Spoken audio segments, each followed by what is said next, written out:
नमस्कार. परीक्षा जवळ आली की थोडं दडपण येतच, नाही का?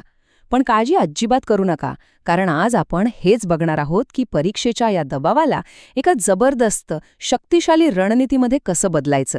चला तर मग सुरू करूया हा प्रवास. बघा, ही गोष्ट आहे ना खूप महत्वाची आहे. आपण काय करतो?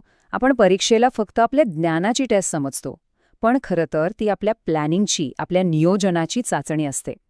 एकदा का हा दृष्टिकोन बदलला ना, की समजा अर्धी लढाई आपण तिथेच जिंकलो.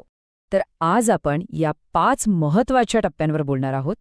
परीक्षेचं आव्हान काय आहे, तिथपासून ते खरा विजय म्हणजे काय, इथपर्यंत. चला, एक एक करून सगळे मुद्दे समजून घेऊया. सगळ्यात आधी हे समजून घेऊया. परीक्षेचं नाव काढलं की मनात भीती येते, थोडं प्रेशर येतं. हे अगदी स्वाभाविक आहे. जवळजवळ प्रत्येकालाच हा अनुभव येतो. आणि या भावनांना समजून घेणं हीच आपल्या यशाची पहिली पायरी आहे. कधीकधी हा सगळा अभ्यासक्रम एखाद्या मोठ्या डोंगरासारखा वाटतो, नाही का? खूपच जास्त. पण घाबरण्याचं कारण नाही. कारण योग्य प्लॅनिंग असेल तर हा डोंगर सुद्धा सर करता येतो. चला तर मग बघूया ही योजना नेमकी आहे तरी काय. चला तर मग आता थेट उपायांबद्दल बोलूया, कारण यशाचा खरा पाया मजबूत नियोजनातच असतो. मग हा आराखडा, हा प्लॅन नक्की तयार कसा करायचा, चला पाहू. आता एक खूप महत्वाचा फरक समजून घेऊया. पाठांतर आणि संकल्पना समजून घेणं. बघा, फक्त घोकंपट्टी केली तर ते तात्पुरतं लक्षात राहील आणि उगाच ताण वाढेल. पण त्याऐवजी जर आपण प्रत्येक गोष्ट का आणि कशी होते हे समजून घेतलं तर ते ज्ञान कायमस्वरूपी टिकतं आणि आपला आत्मविश्वास पण जबरदस्त वाढतो. सुरुवात कशी करायची? एकदम सोपं आहे. प्रत्येक विषयासाठी एक टाइम टेबल बनवा. जे मोठे, अवघड टॉपिक्स आहेत त्यांना छोट्या छोट्या भागांमध्ये तोडा. आणि सगळ्यात महत्त्वाचं, एकाच दिवसात सगळं संपवण्याचा मोह टाळा. थोडं थोडं, पण रोज केलेला अभ्यास जास्त फायदेशीर ठरतो. आता काही स्मार्ट टेक्निक्स बघूया. म्हणजे असं काहीतरी ज्यामुळे कमी वेळेत जास्त परिणामकारक अभ्यास होईल.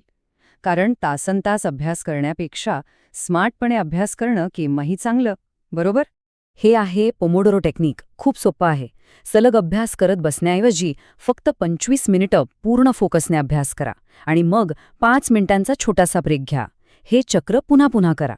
यामुळे काय होतं, आपला मेंदू फ्रेश राहतो आणि जास्त चांगल्या प्रकारे लक्ष केंद्रित करू शकतो. आता ह्या 2 जबरदस्त टेक्निक्स बघा. पहिलं, माइंड मॅपिंग, म्हणजे मोठ्या धड्यांना सोप्या डायग्रॅममध्ये किंवा चित्रांमध्ये बदला. सगळं एकदम सोपं होऊन जातं. आणि दुसरं, फाइनमेंट टेक्निक. यात काय करायचं तर एखादा विषय आपल्या मित्राला किंवा अगदी काल्पनिक मित्राला समजावून सांगायचा.